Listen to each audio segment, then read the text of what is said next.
Hello viewers, আসসালামু আলাইকুম। কেমন আছেন সবাই? চালতার আচার পছন্দ করে না এমন খুব কম মানুষই আছে। তাই আজকে চালতার আচার শেয়ার করতে আপনাদের সাথে চলে আসলাম।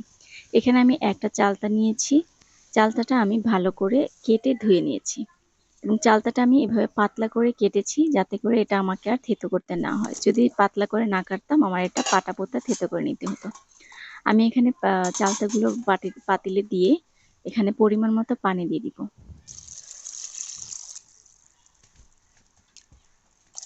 সাথে দিয়ে দিব ১ চামচ পরিমাণ হলুদের গুঁড়া আর হচ্ছে ১ চামচ পরিমাণ লবণ।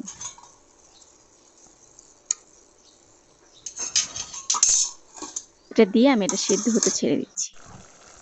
ফিরে এলাম, এটা হচ্ছে একদম সেদ্ধ হয়ে গেছে, পানি শুকিয়ে সেদ্ধ করে নিয়েছি।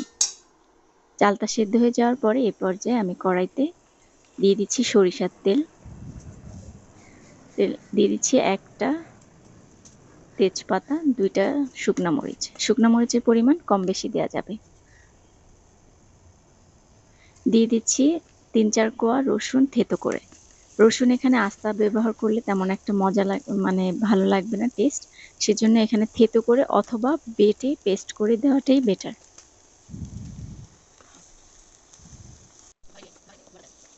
রসুনটা ভালো করে ভেজে নিচ্ছি যাতে রসুনের কাঁচা গন্ধটা না থাকে।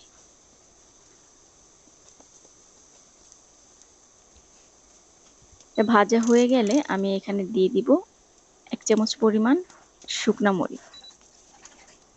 মরিচের গুঁড়া। মরিচের গুঁড়াটা তেলে দেওয়ার কারণ নইলে মরিচের গুঁড়া একটা কাঁচা গন্ধ থাকতে পারে।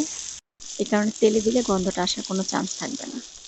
আর চালতাটা এখন দিয়ে ভালো করে ভেজে তারপরে আমি হচ্ছে কিছুক্ষণ ভাজার পরে গুড়টা অ্যাড করছি। এখানে গুড়ের পরিবর্তে কিন্তু চিনিও দেয়া যাবে।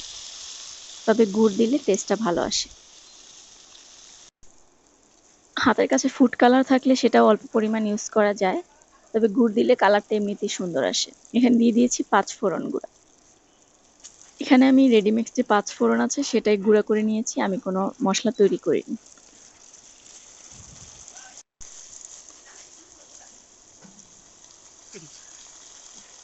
দিয়ে দিচ্ছি 1/2 চামচের মতো বিট লবণ আর ১ চামচ ভিনেগার। ভিনেগার না দিলে আচারটা বেশি দিন সংরক্ষণ করা যাবে না। ভিনেগার দিলে আচারটা বেশি দিন সংরক্ষণ করা যাবে। এরপরে ৫ থেকে ৭ মিনিট নেড়ে-চেড়ে আমি আচারটা উঠিয়ে নিয়েছি।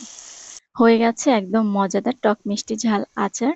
এভাবে চালতার আচারটা তৈরি করতে কিন্তু খেতে অসাধারণ মজা। এভাবে সবাই তৈরি করে দেখবেন কেমন লাগে আর আমাকে অবশ্যই জানাবেন।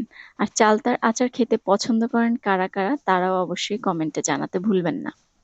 সবাই ভালো থাকবেন, পাশে থাকবেন, লাইক, কমেন্ট করবেন, শেয়ার করবেন। ভালো থাকবেন সবাই। আল্লাহ হাফেজ।